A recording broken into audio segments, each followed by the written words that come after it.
America, the land of opportunity, faces a new challenge.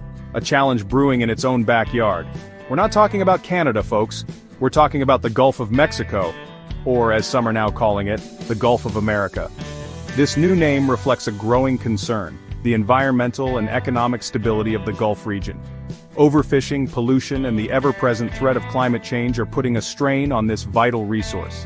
This isn't just an environmental issue, it's an economic one. The Gulf Coast supports millions of jobs.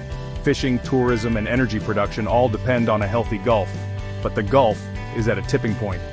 Congress knows this, and they're finally starting to pay attention. The halls of Congress are buzzing. Well, as much as those stuffy old rooms can buzz. The Gulf of America crisis has sparked heated debate. Democrats and Republicans are at odds over how to address the issue.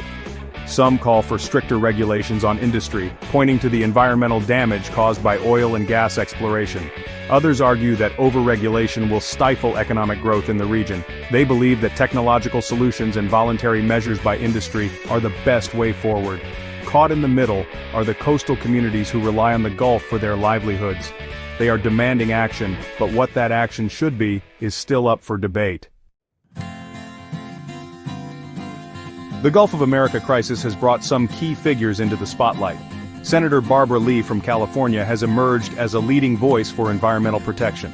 She advocates for a Green New Deal for the Gulf, pushing for investments in renewable energy and sustainable fishing practices. On the other side of the aisle, Senator John Kennedy from Louisiana, a state heavily reliant on the oil and gas industry, urges caution. He argues that any solution must protect both the environment and the economy of the Gulf Coast.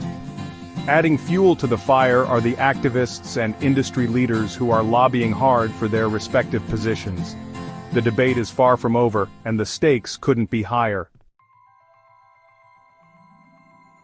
The Gulf of America crisis is a microcosm of the larger environmental challenges facing the world. It's a reminder that economic prosperity cannot come at the cost of environmental destruction. The decisions made by Congress in the coming months will have far-reaching consequences. Will they choose a path of sustainability and conservation? Or will short-term economic interests continue to outweigh long-term environmental concerns? The eyes of the nation, and indeed the world, are watching. Want to stay informed about the Gulf of America and other important issues? Hit that subscribe button and give this video a big thumbs up.